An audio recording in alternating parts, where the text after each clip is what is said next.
Types of relation. ठीक है, आज का जो टॉपिक है अब हम स्टार्ट करेंगे रिलेशन फंक्शन। उसमें सबसे पहला टॉपिक जो मैंने अभी थोड़ी देर पहले लिखा था आपके लिए, टाइप्स ऑफ रिलेशन की हम बात करेंगे। तो बच्चों टाइप्स ऑफ रिलेशन समझना बहुत जरूरी है। एक एक्सरसाइज है सबसे पहली 1.1 आपके एनसीईआरटी में। ठीक है, टाइप्स ऑफ रिलेशन। अब टाइप्स ऑफ रिलेशन में हम क्या पढ़ेंगे?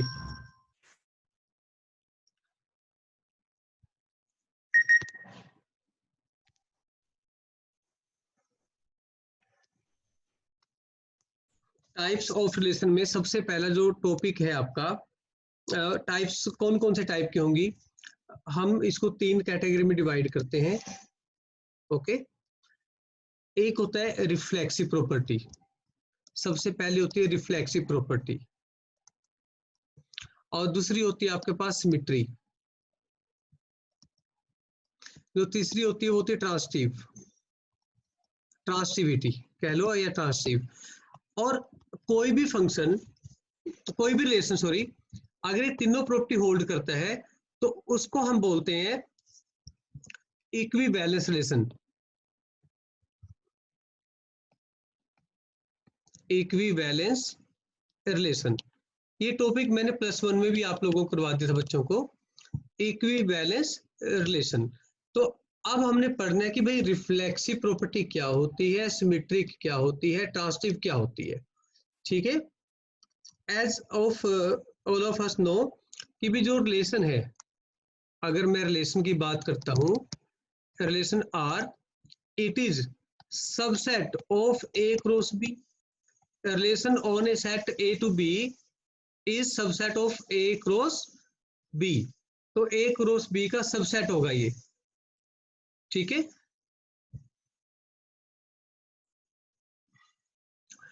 तो बच्चों मान लो मैं एक रिलेशन डिफाइन करता हूं आपके लिए। डिफाइन कोई रिलेशन आपके पास आर, मैं कहता हूं it is set of A comma B. इसमें ए और बी की खासियत है कि A divides B, A divides B. ये एक रिलेशन है, मतलब इसको लिखने का मतलब ये है कि A comma B belongs to R implies first element can divides B. ये मैं खुद डिफाइन कर रहा हूं अपने आप, अपनी मर्जी से डिफाइन किया मैंने। ठीक है, यहाँ पे फिलहाल मतलब it will be given in the statement. Okay, इसका मीनिंग बता रहा हूँ कि इसको लिखने का क्या क्या मीनिंग हो सकता है ब्रैकेट में। इसको हम दूसरे तरीके से लिखते हैं A is related B, A is related with B. इन तीनों का मतलब यही होता है। अगर इसका मतलब सिर्फ ये है A is related B, A is related with B, it doesn't mean कि ए और बी में क्या रिलेशन है। ठीक है, तो हम यूं लिखेंगे कि ए डिवाइड्स बी। ठीक है, मतलब ये कि ये सिर्फ ये बताता है ये बॉक्स कि ए बी जो है वो आर में बिलोंग करता है, whatever is the property R satisfies. ठीक, नेक्स्ट क्वेश्चन। अब ये तो सीख लिया कि रिलेशन की नोटेशन क्या क्या होती है, और अब ये सीखना है कि जो रिलेशन है बेसिकली उसके लिए हम क्या वर्कआउट कर रहे हैं। अब ये देखो, अगर मैं आर की बात करता हूं, R is relation from a set A to B, then A is set of all ordered pair A comma B if A divides B। मैंने ये वाली रिलेशन डिफाइन की थी। ठीक है, तो अब मैं ये प्रॉपर्टी बात कर रहा हूँ कि भाई रिफ्लेक्सिविटी क्या होती है। अगर हम बात करते हैं अब रिफ्लेक्सिविटी की, अब हम बात कर रहे हैं रिफ्लेक्सिविटी। तो जो रिफ्लेक्सिविटी वो क्या कहती है? रिफ्लेक्सिविटी ये कहती है कि for every A belongs to capital A, for every A belongs to capital A क्या आपके पास कोई सेट है ना, तो A comma A must belongs to relation। Clear? Every pair of A comma A must belongs to R। तो अब अगर मैं यहाँ पे एक प्रॉपर्टी सेटिस्फाई करूं, ये वाली जो दूसरी प्रॉपर्टी है, अगर मैं कहता हूं कि A comma B R में बिलोंग करता है, और मैं अगर ये प्रूव कर दूं कि बी कोमा ए भी आर में बिलोंग करता है, तो ये प्रूव हो जाता है कि जो रिलेशन है वो सिमेट्रिक है। जो रिलेशन है वो क्या है? सिमेट्रिक। और एक प्रॉपर्टी और होती है आपके पास, उसको बोलते हैं ट्रांसिटिविटी। तो तीसरी प्रॉपर्टी होती है ट्रांसिटिविटी की, कि भाई मैं कहता हूं कि ए कोमा बी जो है वो आर में बिलोंग करता है, बी कोमा सी जो है वो भी आर में बिलोंग करता है। तो ये इंप्लाई करता है आपको A comma C belongs to R. Okay, तो अगर हम ये प्रूव कर दें, कि ए बी, अगर हम कहें कि ए कोमा बी आर में है, बी कोमा सी आर में है, तो ए कोमा सी भी आर में होगा।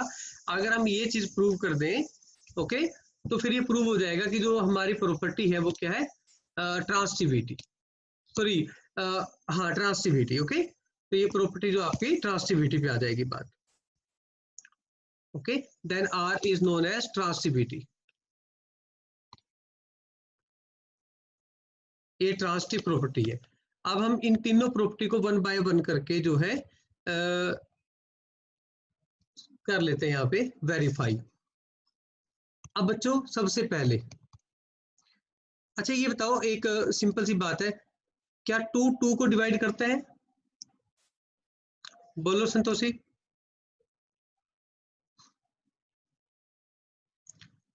देखो, क्या 2 को डिवाइड करता है?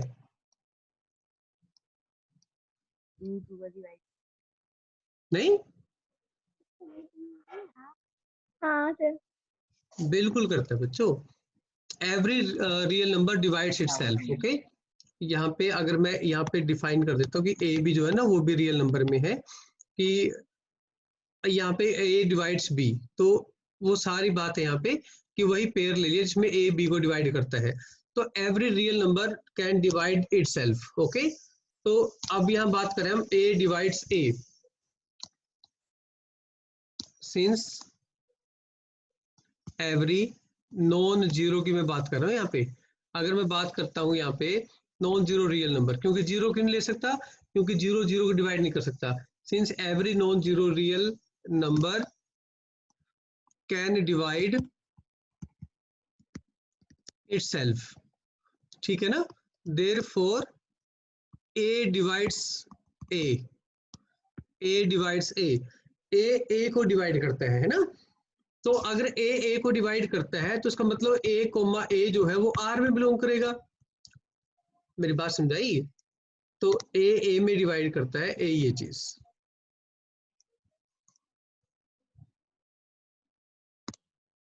ओके, बात समझाई? तो ए कोमा ए जो है वो आर में बिलोंग करता है, बिकॉज ए को डिवाइड कर रहा है। अब दूसरी बात, अब हम बात करें इसकी सिमेट्री प्रॉपर्टी की। तो सिमेट्रिक प्रॉपर्टी हम सेटिस्फाई करके बात चेक करते हैं। अगर हम सिमेट्री चेक करेंगे तो कैसे करेंगे हम इसमें? सिमेट्री में मैं यूं कहता हूं कि let A comma B belongs to R, ये इंप्लाई करता है ए डिवाइड्स बी। अगर ए बी को डिवाइड करता है, इसका मतलब ये होगा कि B is multiple of A, then B is multiple of A. तो it is not necessary, does not imply, इसको हम बोलते हैं okay, which implies B does not A every time, does not divide A। अब ये ऐसा क्यों? अब देखो ध्यान से, मैं कहता हूं बच्चों 2,4 जो है वो R में बिलोंग करता है। ये पक्की बात है कि जो 2 है इट कैन डिवाइड्स 4, 2 4 को डिवाइड कर रहा है, ठीक है? तो क्या ये कंफर्म है कि 4 डिवाइड्स 2? नो, 4 2 को डिवाइड नहीं कर सकता इन इंटीजर्स। डेसिमल को हम कभी भी काउंट नहीं करते, ठीक है? हम उसको कंसिडर नहीं करते। तो अब यहाँ 4 डिवाइड्स 2, 4 डिवाइड करता है 2 को? Not possible. सही बात है ना? ऐसा पॉसिबल नहीं है। क्लियर हो गया? तो 4 डिवाइड्स 2। मेरी बात समझाइए आपको। तो इसका मतलब ये होगा कि हेंस अगर ए कोमा बी आर में बिलोंग करता है, ओके, तो it doesn't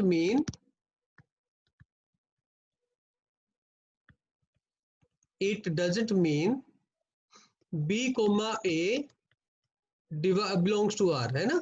it doesn't mean मतलब ऐसा पक्का नहीं है, हो सकता है बट नॉट श्योरली। जो चीज श्योर नहीं होती एवरी टाइम उसको हम ट्रू नहीं कहते, ठीक है। ये आपका मैथमेटिकल रीजनिंग का एक पार्ट है, क्लियर। तो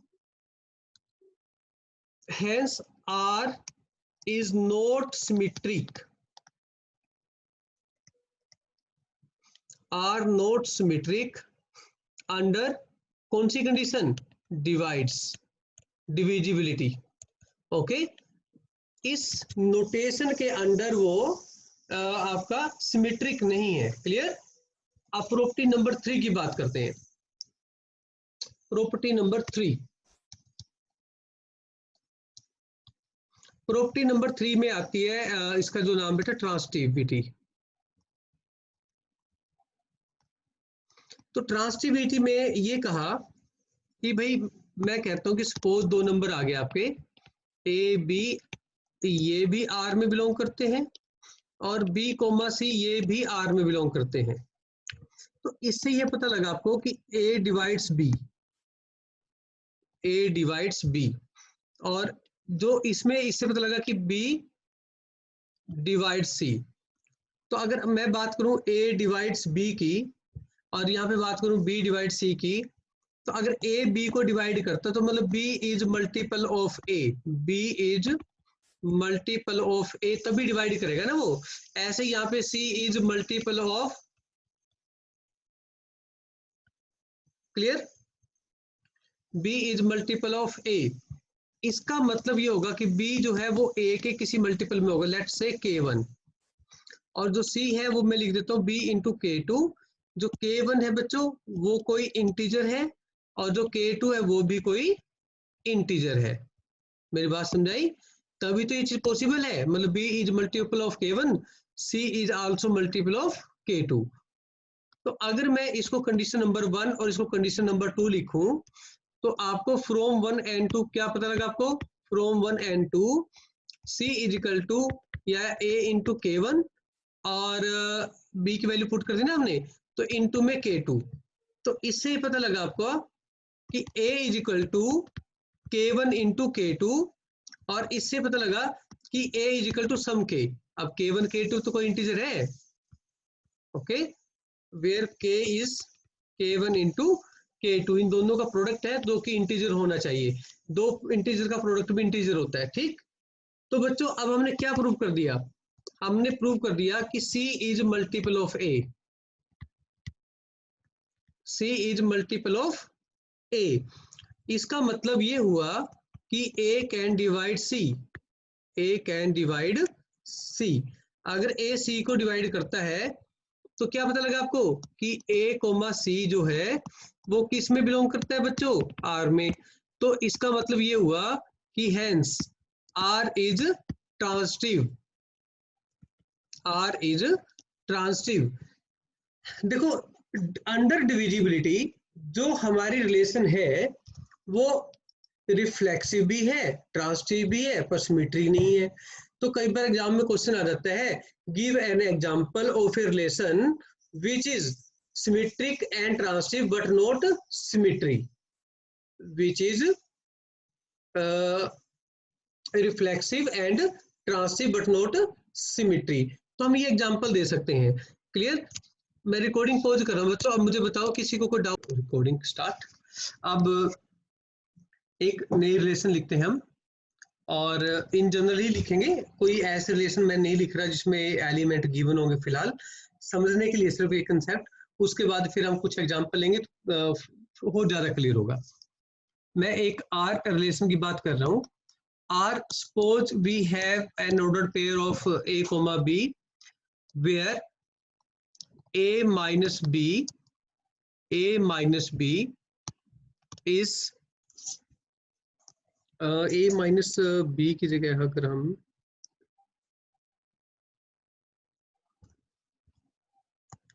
एन इवन इंटीजर कर देते हैं हम, ओके, इवन इंटीजर, ये समझ में आएगा आराम से, ठीक है। अब a minus B is an even integer, मतलब वो सारे पेयर लेने हैं जिनका जो डिफरेंस है वो इवन इंटीजर है। अब जो a और b है वो कुछ भी हो सकते हैं, ए और बी कुछ भी हो सकते हैं। यहाँ पे जो नंबर, जो भी सेट डिफाइन होगा, यहाँ पे सेट ऑफ इंटीजर भी हो सकता है, सेट ऑफ रैशनल नंबर भी हो सकता है, सेट ऑफ नेचुरल नंबर भी हो सकता है, सेट ऑफ होल नंबर भी हो सकता है। वो डिपेंड करता है आपको ये कंडीशन किस सेट के लिए देते हैं, ठीक है। वो किसी भी सेट पे दे सकते हैं, रियल टू रियल भी दे सकते हैं, ठीक है बच्चों। नेक्स्ट, अब अगर मैं यूं बात करूं कि भाई a माइनस ए जीरो होता है and zero is treated as even, okay. यहाँ पे इवन इंटीजर बोला है, यहाँ पे पॉजिटिव या नेगेटिव या कुछ ऐसा नहीं बोला, ठीक है। तो zero is an even integer, 100% we can take it, clear. तो इसका मतलब ये हुआ कि since a minus A zero है तो a माइनस ए जो है वो इवन इंटीजर आ गया, ठीक है, मोड में। तो इसका मतलब ये हुआ कि a कोमा ए आपका रिलेशन में बिलोंग करेगा, जिससे ये पता लगा कि जो r है वो रिफ्लेक्सिव है, ओके। यहाँ पे रिफ्लेक्सिविटी होल्ड करती है। अब अगर हम बात करते हैं सिमिट्री की, अगर हम कंडीशन नंबर 2 की बात करें सिमिट्री, तो सिमिट्री में मैं यूं कहता हूं कि let for a pair of a comma B A B belongs to r। इसका मतलब ये हुआ ना a माइनस बी का mod is equal to even integer, ठीक है। अब अगर a minus B even integer है तो इसका मतलब ये हुआ, अगर हम माइनस कॉमन ले लें, माइनस ए प्लस में बी हो जाएगा मोड के अंदर।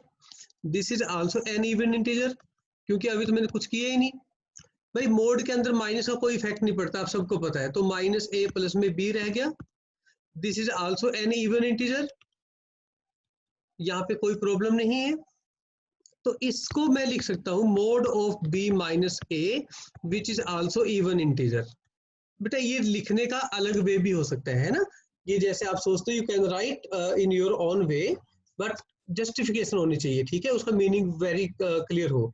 तो अगर b कोमा ए भी इवन इंटीजर है तो इसका मतलब ये हुआ कि b कोमा ए जो है it also belongs to r। तो यानी कि therefore we can say r is symmetric, है ना।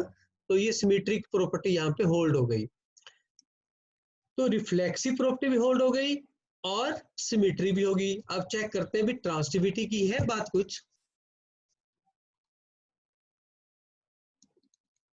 ट्रांसिटिविटी की बात करते हैं। अब हम ये कहते हैं कि a comma B belongs to r and b comma C belongs to r। इसका मतलब a माइनस बी का mod is equal to even integer, ऐसे ही b minus C is also even integer.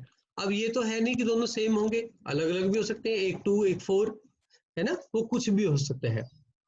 a minus B even integer है तो इसका मतलब ये होगा a माइनस बी 2 का मल्टीपल होगा।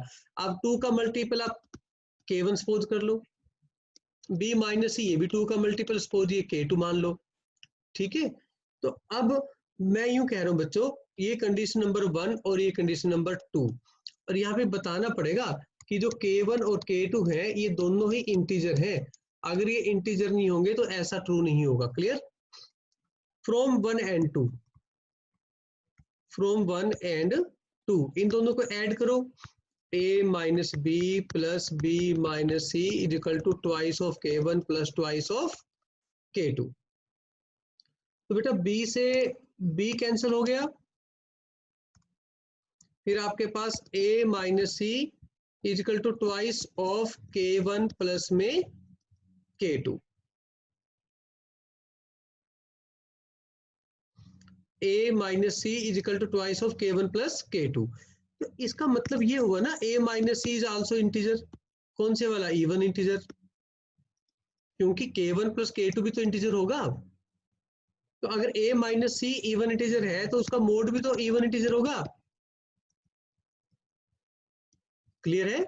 तो इससे पता लगा आपका कि a कोमा सी जो है that also belongs to r।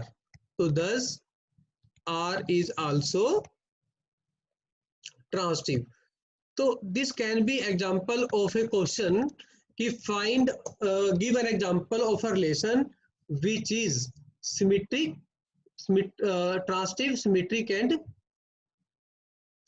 Reflexive, symmetry and transitive. Okay, तीनों हो। अब एक नोट बनता है यहाँ पे, एक वैल्यू या डेफिनेशन हम उसको बोल सकते हैं। डेफिनेशन ये बनती है कि इफ आर सेटिस्फाइज कौन कौन सी प्रॉपर्टी, एक तो है रिफ्लेक्सिव, ठीक है, एक है सिमेट्रिक, और जो तीसरी प्रॉपर्टी है वो है ट्रांजिटिव। कोई भी relation, any relation satisfies this three condition is known as equivalence relation। Equivalence relation. तो किसी भी रिलेशन को ये प्रूव करना कि वो इक्विवेलेंस है, तो आपको क्या प्रूव करना पड़ेगा?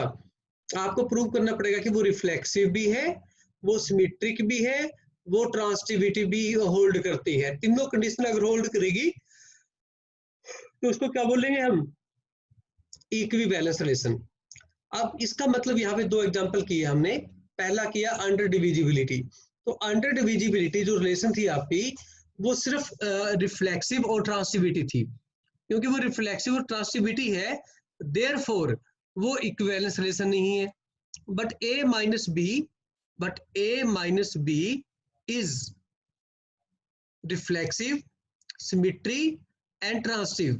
It satisfies all the three conditions, therefore it is an equivalence relation.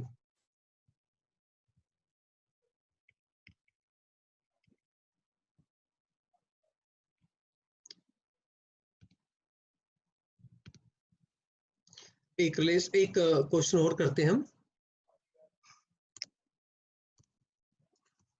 एक एग्जांपल लेके चलते हैं हम। तो आपकी एनसीईआरटी में है क्वेश्चन जो मैं करवा रहा हूं अभी आपको। तो स्टेटमेंट कुछ ऐसे है कि भी कोई आपके पास आर है रिलेशन, ये गिवन होगा बेटा, let R is a set of all pair T1 T2 where T1 is a triangle congruent to T2। ठीक है, तो R is set of all triangles, R is set of all pair of triangles which are congruent to each other। मतलब जो T1 T2 T3 है ये सारे क्या होंगे? ट्रायंगल्स होंगे। मतलब T एक रिलेशन आपके पास है ना, जो ट्रायंगल को रिप्रेजेंट करते हैं यहाँ पे। ठीक है, T ट्रायंगल है और R उसका एक रिलेशन, मतलब रिलेशन है, एक पार्ट है। तो जिसमें हम T1 T2 के पेयर लेके चल रहे हैं, पर हमने वही पेयर लेने जो आपस में कॉन्ग्रुएंट होते हैं। तो इसकी डिस्कशन बड़ी आसान है। मैं कहता हूँ since every triangle is congruent to each other itself, every triangle is congruent to itself, therefore, लिख लेते हैं हम इस लाइन को ना, हम कहते हैं since every triangle is congruent to itself,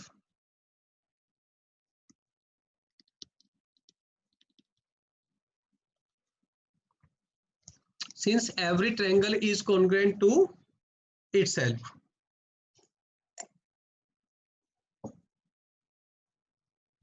since every triangle is congruent to itself, therefore, मैं अब इस ट्रायंगल का अगर नाम यहाँ पे T लिख दूं तो इसका मतलब ये होगा कि T कोमा T जो है आपके पास एक जो सेट बनेगा, सॉरी पेयर बनेगा, वो R में बिलोंग करेगा।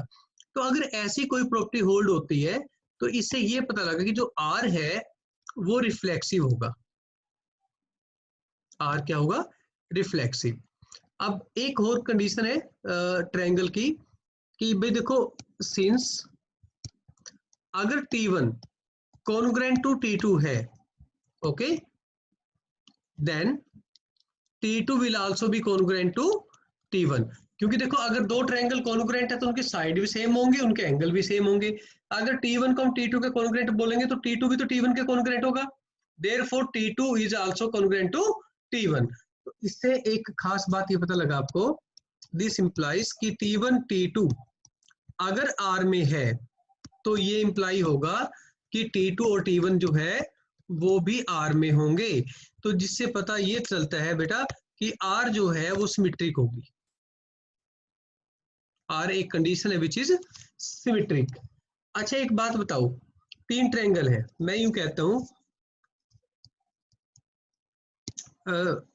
लेट कर लेते हैं इसको ना,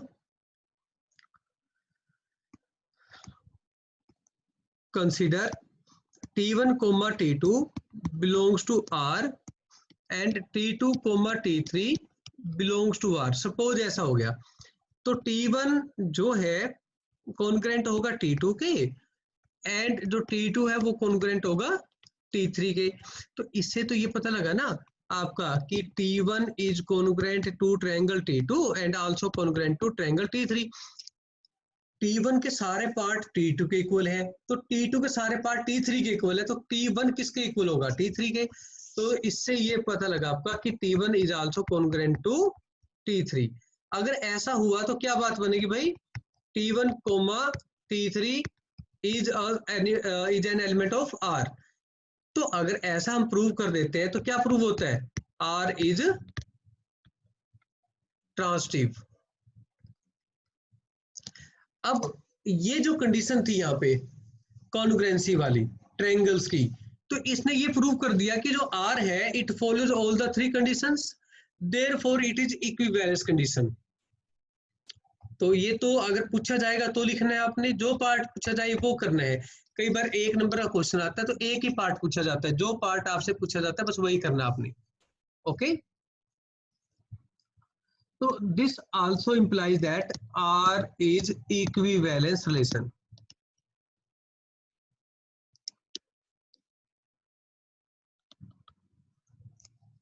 R is equivalence relation।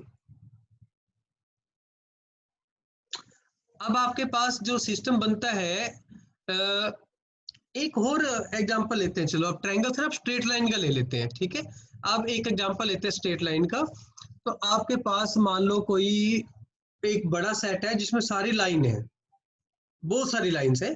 तो R is relation defined on that set. तो R is set of all pair of straight lines L1 and L2 where L1 is perpendicular to L2। अब आपको जो कंडीशन दे रखी है वो कंडीशन ये दे दी कि L1 L2 आपका R में तब बिलोंग करेगा when they are perpendicular। तो ये सोचने वाली बात है, एग्जाम ओरिएंटेड क्वेश्चन है ये आपके लिए। पहली बात, क्या जो मैं बोलता हूँ, इज इट पॉसिबल कि every line is perpendicular to every line? बोलो। No. बिल्कुल, no line can be perpendicular to itself. No line can be perpendicular to itself, ठीक है। देयरफॉर एल आई और एल आई मतलब कोई भी line can not be a member of R. This implies R can not be reflexive. जो आपकी condition है वो कभी भी रिफ्लेक्सिव नहीं होगी, क्योंकि कोई भी लाइन अपने आप के परपेंडिकुलर नहीं होगी। अब जब कोई भी लाइन अपने आप के परपेंडिकुलर नहीं होगी तो वो आर का पार्ट नहीं बना सकते ए कोमा ए करके, ठीक है। अब कंडीशन नंबर 2 की बात करते हैं। इसके लिए हम कलर चेंज कर लेते हैं ताकि कोई कंफ्यूजन ना हो आपको। मान लो मैं यूं कहता हूं, late L1 comma L2 is an element of R। It implies L1 will be perpendicular to L2। This also implies L2 is perpendicular to L1। Okay, तो फिर ये तो कॉमन सी बात होगी ना कि जो L2, L1 है वो R में बिलोंग करेगा। तो इससे क्या प्रूव होगा? इससे ये प्रूव हुआ कि R इज सिमेट्रिक। ठीक है, अगर देखो ना, एक लाइन L1 है, ये L1 होगी, एक दूसरी लाइन L2 होगी। अगर इनके बीच में परपेंडिकुलर, देखो if L1 is perpendicular to L2, तो L2 और L1 भी तो परपेंडिकुलर होंगी। ऑर्डर चेंज करने से कोई फर्क ही नहीं पड़ा।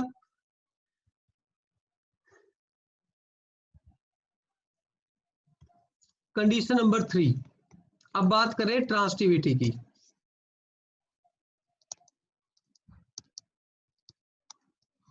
अब जो ट्रांसटिविटी में मैं कहता हूं कि suppose L1 is L2 is member of R and L2, L3 is also a member of R। तो अब मुझे बताओ, क्या L1 और L3 वेरीफाई होगा? ये देखो, L1 is perpendicular to L2, this implies, और ये इंप्लाई करता है L2 is perpendicular to L3। सही बात है, ठीक है ना बच्चों? तो अब यहाँ पे एक बात करेंगे हम, आपको मैं समझा देता हूं कि ऐसा करने से L1 will be parallel to L2।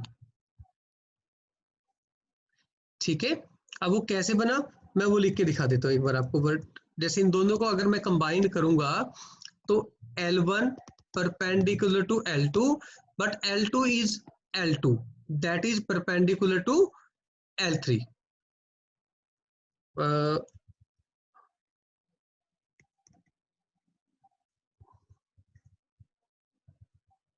दोबारा से देखो, ये पैरेलल, क्योंकि L2 और L2 के बीच में सिर्फ पैरेलल का साइन आ सकता है। ठीक है, और फिर ये पूरा पेयर लिखो दोबारा से, L2 is perpendicular to L3, तो this implies L1 is parallel to L3। तो एक सिंपल सी बात, ये बच्चों L1 है, ये लाइन L2 है, और L2 के परपेंडिकुलर कोई लाइन L3। मेरी बात समझाई? तो L1 और L3 आपस में क्या होंगी? पैरेलल। L1 L3 आपस में क्या होंगी? पैरेलल। तो आपने ये प्रूव कर दिया कि L1, L3 जो है आपके पास वो R में बिलोंग नहीं करता। This implies R is not transitive.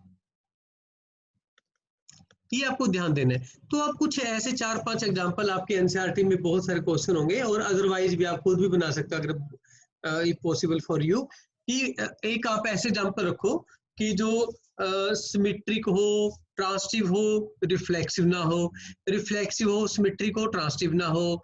ठीक है, और अब बात समझाई कि कोई भी दो हो तीसरा ना हो, या एक हो बाकी दो कंडीशन आप फॉलो करें, जैसे सिमेट्रिक हो बट रिफ्लेक्सिव और ट्रांसटिव ना हो।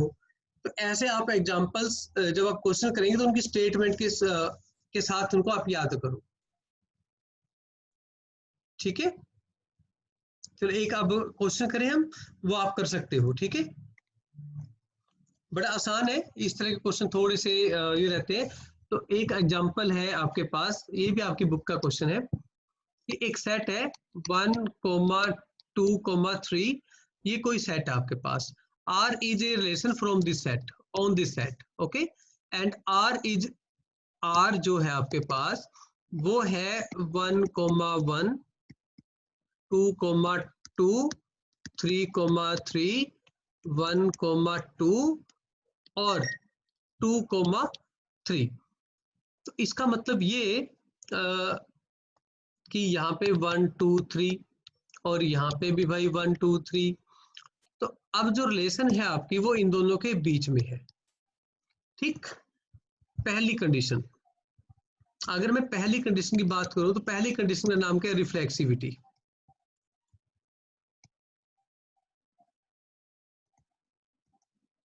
पहली कंडीशन रिफ्लेक्सिविटी। अगर मैं इन दोनों के बारे में बात करूं, 1, 2, 3, और जो नेक्स्ट है आपका वो भी 1, 2, 3, और ये इसके बीच में जो रिलेशन है R, तो रिफ्लेक्सिविटी में आपके पास ये 1, 2, 3 है ना भाई, तो ये ऐसे मैप होने चाहिए कि 1 1 को, 2 2 को, और 1 1 को है, 2 2 को है, और 3 3 को है। क्या 1 1 2 2 और 3 3 क्या ये तीनों मेंबर आर में बिलोंग करते हैं? Yes, all the three pairs belongs to R, therefore R is reflexive. Okay, तो अगर मैं यहाँ बात करूँ, since all the three pairs are member of R, therefore it is reflexive. Therefore R is reflexive. ठीक है बच्चों, अब ये तो हो गया पहला। नेक्स्ट क्या था, आपको प्रूव करना है सिमिट्री। आपको क्या प्रूव करना है? सिमिट्री। तो सिमिट्री में आपको क्या प्रूव करना है कि देखो, फॉर सिमिट्री की अगर मैं बात करता हूं, सिमिट्री के लिए आपको क्या प्रूव करना है? सिमिट्री के लिए प्रूव करना है कि अगर ए कोमा बी आर में है तो बी कोमा ए जो है वो भी आर में होना चाहिए। बट बड़ी खास बात है भाई, 1 2 आर में है, क्या 2 1 दिखाई दे रहा है इसमें? नो। 2 3 आर में क्या 3 2 है? बिल्कुल नहीं है। तो ये तो क्वेश्चन ने ही बता दिया आपको। लिख दो आप कि सिंस क्या था, 1 2 था, 2 2, 1 2, since 1 2 belongs to R but 2 1 does not belongs to R. जो दूसरा एलिमेंट है वो भी चेक करने की जरूरत नहीं है। तो 2 3 belongs to R but 3 2 does not belongs to R, ये भी है। तो आप कोई भी एक एलिमेंट भी शो कर दोगे, क्योंकि हमने तो डज नॉट प्रूव करना है। ठीक है, तो एक भी एलिमेंट को रॉन्ग प्रूव कर दोगे तो प्रॉब्लम नहीं आएगी। ओके, तो इससे क्या पता लगा? This implies R is not symmetric. ठीक है, अब किसकी बात करें हम? अब हम बात करते हैं रिफ्लेक्सिविटी की, सॉरी ट्रांसिटिविटी की।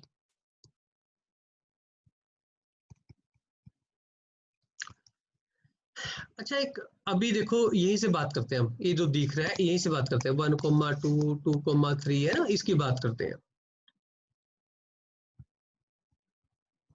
Since 1 2 belongs to R and 2 3 belongs to R, मतलब अगर मैं इसको बोलूं A B belongs to R और इसको मैं बोलूं B C belongs to R, अगर मैं इसको ऐसा बोल दूं तो ए सी आर में होना चाहिए। ओके, तो ऐसा तो देखो है ही नहीं। तो अब हम क्या लिखेंगे? But 1 3 does not belongs to R, है ही नहीं ना 1 3, देखो सेट के अंदर, ये देखो 1 3 है ही नहीं पूरे सेट में। जब 1 3 नहीं होगा तो फिर उस जो ट्रांसिटिविटी है वो भी होल्ड ही नहीं करेगा। ओके, तो this implies R is not transitive.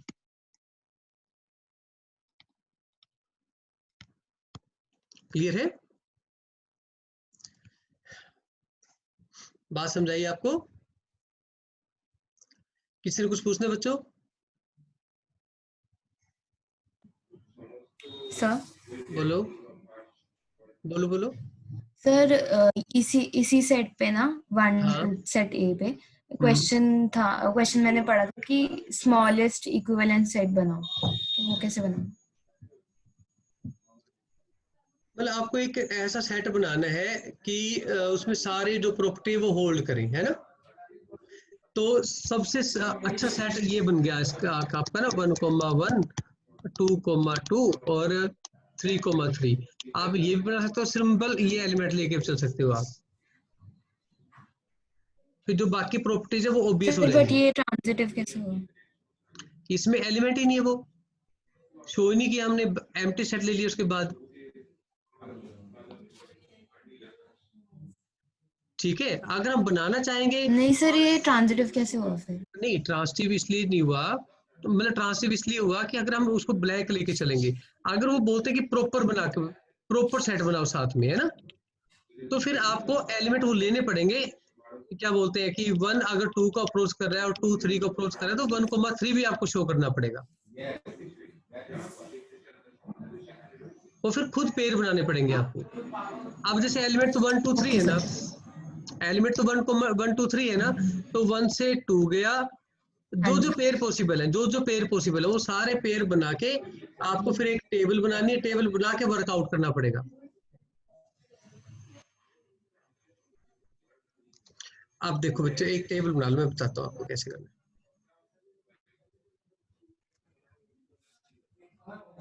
मतलब इक्विवेलेंस होना चाहिए ना वो, हाँ जी, है ना। तो फिर आप जैसे ये टेबल बनाई ना आपने, ये तो आपको पता है इस प्रॉपर्टी से क्या बनेगा आपका, इस प्रॉपर्टी से आपका बन गया वो रिफ्लेक्सिव। और अगर हम बात करें इसकी 1 2 3 की, और यहाँ पे भी 1 2 3 है, आपको प्रूव करना है कि 1,2 और 2,1, मतलब 1 अगर 2 को अप्रोच कर रहा है तो 2 फिर 1 को अप्रोच करना चाहिए। ऐसे आपको पेयर बनाने पड़ेंगे। अगर 2 3 को अप्रोच कर रहा है तो 3 2 को अप्रोच करना चाहिए। अब मेरी बात समझ रहे हो? Yes sir. आपको यूं ऐसे पेयर बनाने पड़ेंगे सारे। तो आप चाहो तो सिर्फ ये एलिमेंट का ये भी पेयर ले सकते हो। मैं कहता हूँ आर कोई रिलेशन है जिसमें 1,1 है, मैं कहता हूँ 1,2 है तो 2,1 भी है। फिर आप इसका मैंने एक पेयर ले लिया कोई भी। अब ऐसे ही आप जो ट्रांसिटिविटी है ना कि 1 1 2 को गया, 2 3 को गया, तो आप फिर 1 और 3 का एलिमेंट बनाओ, मतलब 1 ही 3 को अप्रोच करना चाहिए ऐसे।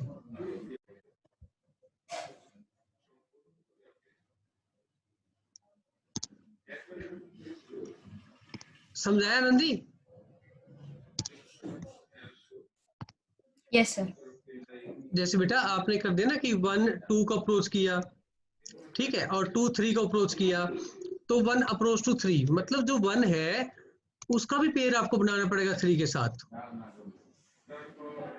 तो 1,2 2,3 1,3 इस तरीके से एलिमेंट बनाना आपको कि हर तरीके का जो प्रॉपर्टी है वो सेटिस्फाई हो रही पूरे सेट में, at least each property of each kind.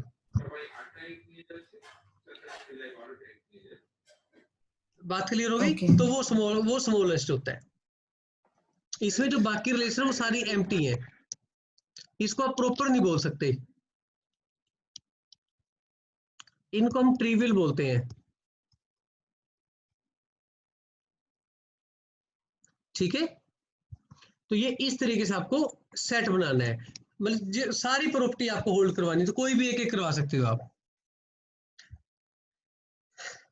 ठीक है ना। अगर मैं यूं कहूं कि भाई 2,3 भी सेट में है और 3,1 भी सेट में है, तो फिर 2,1 भी होना चाहिए। अब 2,1 तो इसमें है नहीं है, मान लो अगर हम एग्जांपल लेके चलते हैं, तो अब 2,1 तो है खैर, तो ये एलिमेंट नहीं था। मैं कहता हूँ अगर ये दोनों एलिमेंट है तो फिर इसकी प्रेजेंस भी जरूरी है। तो आपको जो पेयर बनाने हैं वो इसी तरीके से बनाने हैं कि वो प्रॉपर्टी प्रॉपर होल्ड हो जाए, हर तरीके की एक एक प्रॉपर्टी सेटिस्फाई करनी चाहिए। ठीक है, और किसी ने पूछना बच्चों? भाई और किसी ने पूछना है कुछ? सर अगर ट्रांजिटिव प्रूव करना है तो तीनों को तीनों हमें सेट्स, तीनों ही बेटा होनी चाहिए। Okay sir. मतलब सर ठीक है, एक पेयर से भी तो हो जाएगा, जैसे 1 2 कर रहा है, 2 3 को कर रहा है और 1 3 को भी कर रहा है। देखा, हर प्रॉपर्टी एक एक तो होनी चाहिए ना। हाँ सर, तो उससे हो जाएगा ना, अगर एक एक बार भी हो रही है सारी प्रॉपर्टी। हाँ हाँ बिल्कुल बिल्कुल हो जाएगा, सारी प्रॉपर्टी अगर एक एक बार हो रही तो भी सेटिस्फाई हो जाएगा, ओके पक्की सर। बात है। ठीक है, अब इन्होंने यहाँ पे एक रिलेशन बोल दी कि भाई ये बताओ कि कौन सी प्रॉपर्टी जो है वो सेटिस्फाई होती है और कौन सी नहीं होती। तो रिलेशन जो है आपके पास आर, वो क्या है? It is set of all ordered pair such that y is equal to x plus 5 and x is less than 4। अब इसमें जो r है, it is R is defined on N, मतलब नेचुरल नंबर पे। अब जो कंडीशन लगाई वो एक्स के ऊपर लगाई है, वो वाई के ऊपर कंडीशन नहीं लगाई। अब देखो, पहले तो आप एक रिलेशन को डिफाइन करो। तो ये सेट ऑफ नेचुरल नंबर से सेट ऑफ नेचुरल नंबर तक, x less than 4, less than 4 मतलब 1 2 3 ही बनेंगे। और ये x प्लस 5, तो हम सीधा वैल्यू पुट करें, x की 1 होगी तो y 6 हो जाएगा, फिर 7 हो जाएगा, फिर 8 हो जाएगा। तो अब इसमें आपके पास x और y के ये पेयर्स हैं, ठीक है।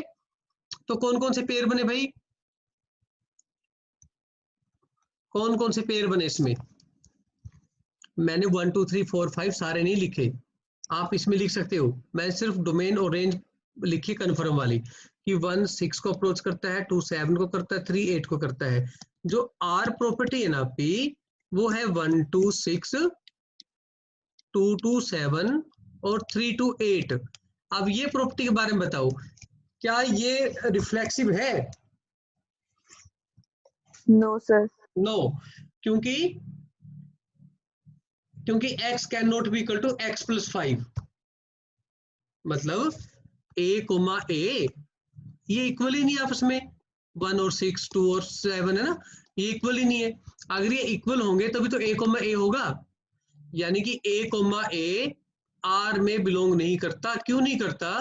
क्योंकि जो y की value is equal to x की वैल्यू प्लस 5, ये सेटिस्फाई नहीं होती, ठीक है ना बात। Therefore it is not reflexive. तो ये आया आपके पास नॉट रिफ्लेक्सिव। अब ये बताओ बेटा, क्या ये सिमेट्री है? बोलो। No sir. No sir. अब ये सिमेट्री क्यों नहीं है बच्चा? क्योंकि 1,6 बिलोंग करता है बट 6,1 बिलोंग नहीं करता। सिमिलरली 2,7 सेट आर में बिलोंग करता है बट 7,2 बिलोंग नहीं करता। 3,8 बिलोंग करता है बट 8,3 बिलोंग नहीं करता। बात समझ आ गई?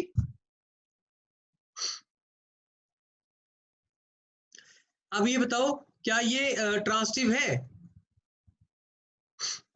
सोचो जरा। No sir. आर्यन क्यों नहीं है? नहीं है सर। क्यों नहीं बच्चों? बोलो स्वाति, क्यों नहीं है? सर क्योंकि इसमें 1,6 है पर 6,1 नहीं है। वो तो सिमेट्री के लिए होता है। सर क्योंकि इसमें 1,6 है, इसमें 6,1 भी नहीं है और ना ही 1,1। मतलब इसमें 1,6 है, 6, समथिंग नहीं है, इसलिए 1, समथिंग नहीं पॉसिबल, ठीक है ना बात? Yes sir. ठीक, यानी कि जो 6 है वो डोमेन में नहीं था इसका, इसलिए। अच्छा, एक क्वेश्चन करो फटाफट और मुझे भेजो व्हाट्सएप करके, अभी भेजो। थोड़ा आसान वाला लिख रहा हूं कि R is a relation defined over real numbers, इसमें सारे रियल नंबर आ गए बेटा। It is set of all ordered pair such that A is less than equal to B। करो शाबाश। तो ये बताओ, रिफ्लेक्सिव, सिमेट्रिक और ट्रांसिटिव है या नहीं? सर ये इक्वल्स टू भी है बीच में।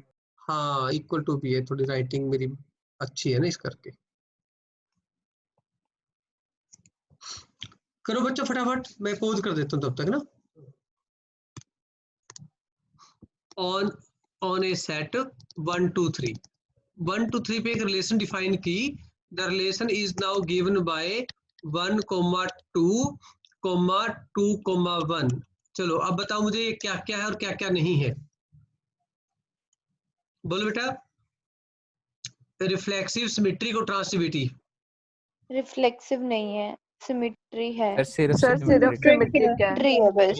Okay, only symmetric is there, है ना? तो ये क्या क्या नहीं है?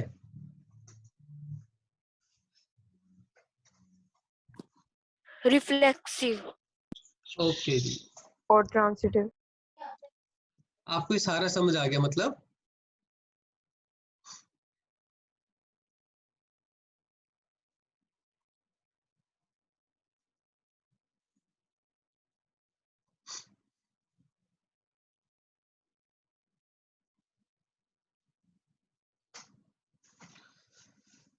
एक रिलेशन और लिखो आप। अब सेट 1 2 3 था ना, अब 1 2 3 4 पे है, ठीक है। और जो रिलेशन है बच्चों वो है 1 2 2 2 1 1 4 4 1 3 3 3 और 3 2।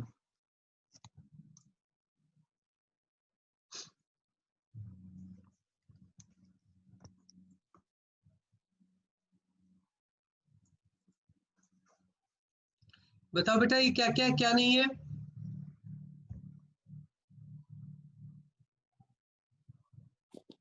रिफ्लेक्सिव तो है। सर बस सिमेट्रिक नहीं है। ट्रांजिटिव है। सिमेट्रिक भी तो है। ट्रांजिटिव कैसे? सारे एलिमेंट सर- सेटिस्फाई करके देख लिया आपने? सर ये ट्रांजिटिव नहीं है। नो सर ट्रांजिटिव नहीं है। हाँ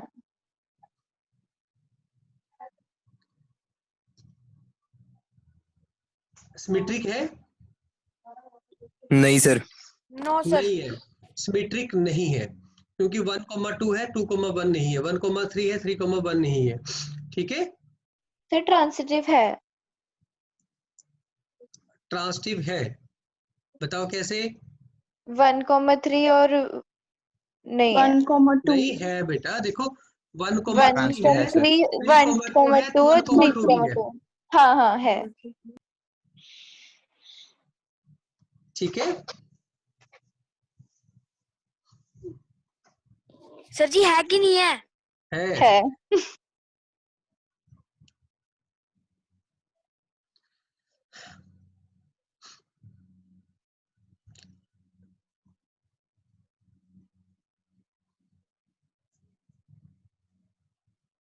चेक करो बच्चों, कोई और एक आधा रह गया होगा ना एलिमेंट, तो हो सकता है कोई प्रॉपर्टी गलत होगी हो। सारे एलिमेंट चेक करने पड़ेंगे आपको। जैसे 1 1 है, 1 2 भी है, ऐसे चेक करना पड़ेगा आपको कि 1 1 भी है, 1 2 भी है, तो इसके बाद आएगा 1 से 2 का, तो 1 से 2 का भी है, ठीक है। तो ये ट्रांजिटिव जो प्रॉपर्टी है वो सेटिस्फाई होने के चांसेस ज्यादा हो रहे हैं इसमें, ठीक। अब देखो एक और भी 1 1 भी है, 1 3 भी है, तो फिर 1 3 है इसमें, वो भी है। तो इस तरीके से आपको सारे एलिमेंट चेक करने हैं, ठीक है। पर सर 1,2 के लिए तो सेटिस्फाई नहीं कर रहा। नहीं, अकेला 1 2 और बताओ किसके लिए? सर 1,2 2,2 पर 1,2 नहीं है। है क्यों नहीं है? 1 2 है तभी तो बोल रहे हो आप। सर उसको रिपीट कर सकते हैं? एलिमेंट सेट में कभी रिपीट नहीं होता। सर पर एक सेट पे एक बारी अगर एलिमेंट पे बिल्कुल। कंडीशन लग गई तो दोबारा लग सकती है? बिल्कुल लग सकती है, ठीक है सर। ठीक है। अदरवाइज तो सेट की डेफिनेशन जो है वो डिस्टर्ब हो जाएगी, ठीक है ना बात।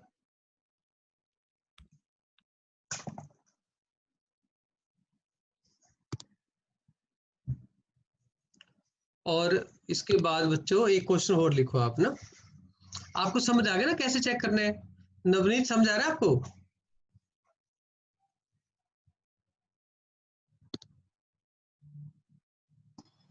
Yes sir. ओके।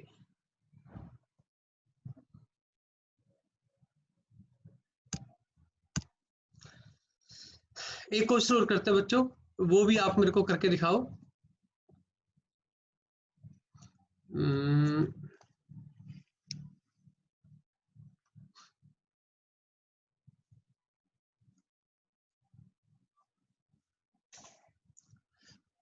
क्वेश्चन है आपके पास कि let R is a relation in the set, let R is a relation in the set, set दे रखा बच्चों A which is set of all integers less than equal to 12। अब बात integer की हो रही है तो 0 से लेके 12 तक सारे नंबर आएंगे, इसका मतलब होता है 0 से लेके 12 तक सारे नंबर, 12 तक, ठीक है। अब इसने एक बात बोल दी कि जो R है वो डिफाइंड किया हमने set of all ordered pair जिनका जो डिफरेंस है वो मल्टीपल ऑफ 4 होना चाहिए, is equal to multiple of 4। आपको याद है ऐसा क्वेश्चन किया था हमने? मल्टीपल ऑफ 4 का क्या था ना भाई, मैंने 2 का करवाया था, सॉरी, इवन नंबर, तो ये मल्टीपल ऑफ 4 है। और दूसरे में है आपके पास R is a relation satisfies all pairs in which a is equal to b। अब a is equal to b का मतलब 0 0 1 1 2 2 एंड सो ऑन 12 12। ठीक है, तो आपको ये बताओ कि क्या ये इक्विवेलेंस रिलेशन है या नहीं है।